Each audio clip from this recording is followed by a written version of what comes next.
जब अंशों के अंकित मूल्य से अधिक मूल्य पर निर्गमित किया जाए तो यह अंशों का प्रीमियम पर निर्गमन कहलाता है।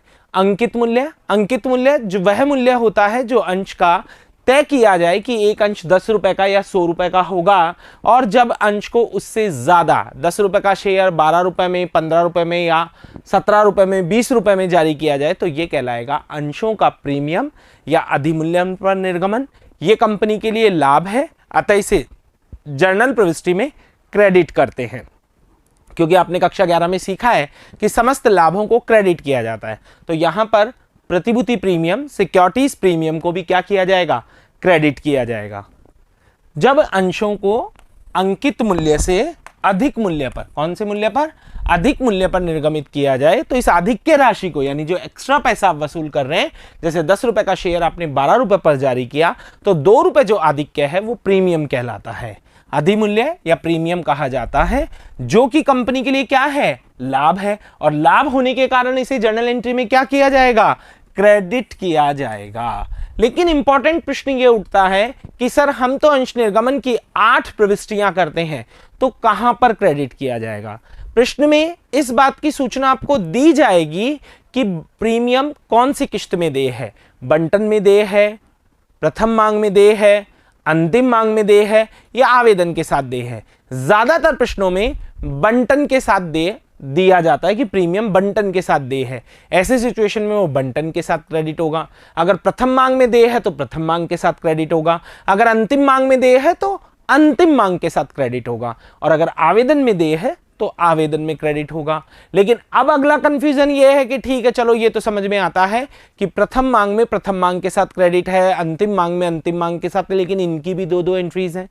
तो आपको प्रीमियम को वहां क्रेडिट करना है जहां आप शेयर कैपिटल को क्रेडिट करते हैं। जैसे एप्लीकेशन की अगर मैं बात करूं तो आप पहली एंट्री करते हैं एप्लीकेशन की, bank account debit to share application, यहां शेयर कैपिटल वर्ड नहीं आया है। जबकि दूसरी एंट्री आप करते हैं share application account debit to share capital, तो यदि प्रीमियम आवेदन के साथ हो तो सेकंड एंट्री में आएगा। अगर बंटन की बात करूं तो बंटन की थर्ड एंट्री आप करते हैं share allotment account debit to share capital, तो प्रीमियम यहां पर क्रेडिट किया जाएगा। इसी तरह से प्रथम मांग को देय करते समय उसके साथ क्रेडिट किया जाएगा, या अंतिम मांग को देय करते समय उसके साथ क्रेडिट किया जाएगा। वहां क्रेडिट किया जाएगा जिस किस्त में ये देय हो, ये प्रश्न में आपको सूचना दी जाएगी, लेकिन दिखाना वहां है जहां शेयर कैपिटल आपको साथ में क्रेडिट करना है। अब अगर बात करें तो सामान्यतः ये किसके साथ होता है, बंटन के साथ। अगर बंटन के साथ हो तो क्या प्रविष्टि होगी, share allotment to share capital. ये एंट्री तो अब तक भी आप करते आए हैं बंटन के देय होने की, आपने साथ में और क्या लिख दिया, टू सिक्योरिटीज प्रीमियम, प्रतिभूति प्रीमियम। इसे क्रेडिट इसलिए किया क्योंकि ये कंपनी का लाभ है। इसी तरीके से फर्स्ट कॉल में भी ये तो आपको एग्जांपल के तौर पर लिखा गया, और वैसे अधिकतर प्रश्नों में आपको बंटन के साथ ही प्रीमियम मिलेगा, लेकिन प्रथम मांग के साथ भी हो सकता है, अंतिम मांग के साथ भी हो सकता है। तो जो उनके ड्यू करने की एंट्री है उसमें प्रीमियम को क्रेडिट कर दिया जाएगा।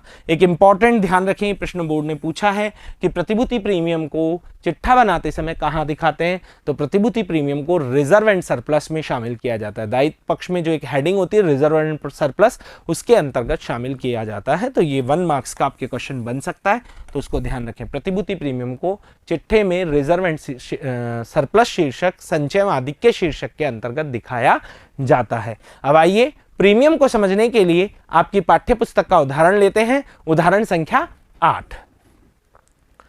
जुपिटर कंपनी लिमिटेड ने 10 रुपए वाले, 10 रुपए का एक अंश है जिसे आप अंकित मूल्य कहते हैं, प्रत्येक 35,000 अंश 2 रुपए अधिलाभ पर जारी किए। इसका मतलब आपने एक अंश के अंशधारी से 12 रुपए वसूल किए हैं, क्योंकि 10 रुपए तो अंकित मूल्य और 2 रुपए अधिलाभ, प्रीमियम, अधिमूल्यन, कुछ भी कह दीजिए। आवेदन पर 3 है, बंटन पर 5 है, अधिलाभ सहित। इस तरह की सूचना आपको देगा कि प्रीमियम किस में है। तो यहां पर प्रीमियम बंटन के साथ है, तो बंटन के साथ प्रीमियम को क्रेडिट किया जाएगा जब बंटन को आप ड्यू करेंगे। बस यही फर्क आएगा। शेष प्रथम एवं द्वितीय मांग पर तो 12 में से कितने रुपए आ चुके, 8 रुपए आ चुके, तो कितने रुपए बचे, 4 रुपए आपके प्रथम एवं अंतिम मांग एक साथ है। आप ऐसा नहीं है कि इसमें 2-2 रुपए टुकड़े कर दें, जब तक आपको नहीं कहा गया वो एक ही किस्त है प्रथम एवं अंतिम मांग। अंशों को पूर्ण रूप से अभिदान किया गया, मतलब कि पूरे 35,000 के 35,000 अंश बेच दिए गए, समस्त राशि को प्राप्त किया गया। आपको केवल इसमें प्रीमियम को समझाया गया है, बाकी वो सिंपल कॉन्सेप्ट है, कोई बकाया मांग नहीं है, कहीं कोई नई चीज इसमें नहीं दे रखी है, वो ही नॉर्मल 3 किश्तें हैं तो 6 एंट्रीज आपको करनी है, लेकिन बंटन के साथ इस बार प्रीमियम को क्रेडिट करना है। तो आइए शुरू करते हैं एंट्री सिस्टम। आवेदन पर 3 रुपए है और बंटन यहां पर अंशों की संख्या दे रखी है 35,000, तो 35,000 को हम गुणा करेंगे 3 से, ताकि हमें पता चल सके कि आवेदन पर प्राप्त होने वाली राशि कितनी है। तो वो है 1,05,000। 1,05,000 रुपए आवेदन पर प्राप्त होंगे तो आपकी प्रथम जो प्रविष्टि की जाएगी वो की जाएगी bank account debit to equity share application. तो आइए फर्स्ट एंट्री करते हैं, bank account debit to equity share application, और यहां राशि लिख दीजिए 1,05,000। दूसरी प्रविष्टि जो आपको सिखाई गई है वो क्या सिखाई गई है, इस शेयर एप्लीकेशन अकाउंट को आप ट्रांसफर करेंगे कौन से खाते में, शेयर कैपिटल अकाउंट में। तो उसकी एंट्री होगी equity share application account debit to equity share capital, और इसका अमाउंट भी होगा 1,05,000। सिंपल सा कॉन्सेप्ट है। अब बात करते हैं बंटन की। यहां थोड़ा सा बंटन में ध्यान रखना है, बंटन कितने रुपए से है, 5 रुपए से है स्टूडेंट्स। तो 35,000 को हम गुणा करेंगे कितने रुपए से, 5 रुपए से। लेकिन 35,000 को जब आप 5 से गुणा करते हैं तो ये आपके आता है 1,75,000, जिसमें प्रीमियम कितनी, 35,000 इंटू 3 तो शेयर कैपिटल, और 35,000 इंटू 2 प्रीमियम। इस तरीके से इस राशि को डिवाइडेशन आपको करना है, आपको पता होना चाहिए। तो बंटन की कुल राशि कितनी है, 1,75,000। उसमें शेयर कैपिटल का अमाउंट कितना है, 1,05,000। ये कैसे आए, 3 रुपए, 5 में से 2 अधिलाभ के घटा दिए हैं, और प्रीमियम आपकी 2 रुपए है। इसकी एंट्री होगी equity share allotment account debit to equity share capital और टू सिक्योरिटीज प्रीमियम। प्रीमियम को यहाँ क्रेडिट करेंगे, क्यों करेंगे, क्योंकि वो कंपनी का क्या है, लाभ है। तो आइए, equity share allotment account debit 1,75,000 to equity share capital. तो अब इस 5 रुपए का आपको 2 टुकड़े करने हैं, तो 5 रुपए में 2 रुपए प्रीमियम है, तो 3 रुपए शेयर कैपिटल में आ जाएंगे। तो यहां आ जाएगा 1,05,000 और यहां आ जाएगा 70,000।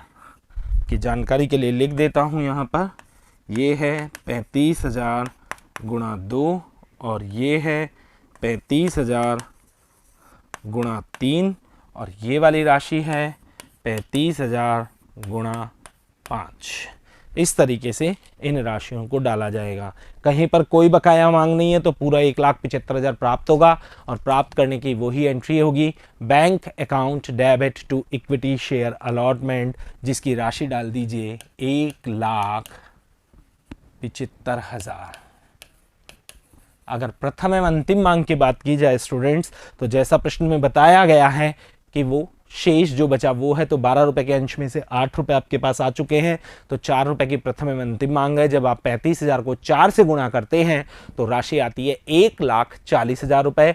Equity share first and final call account debit to equity share capital 1,40,000,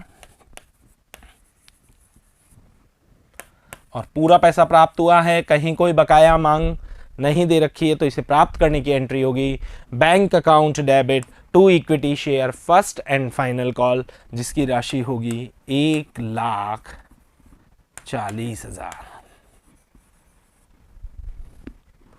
इसी के साथ प्रीमियम का कॉन्सेप्ट खत्म होता है। अगले वीडियो में नए टॉपिक के साथ मिलेंगे, तब तक के लिए धन्यवाद।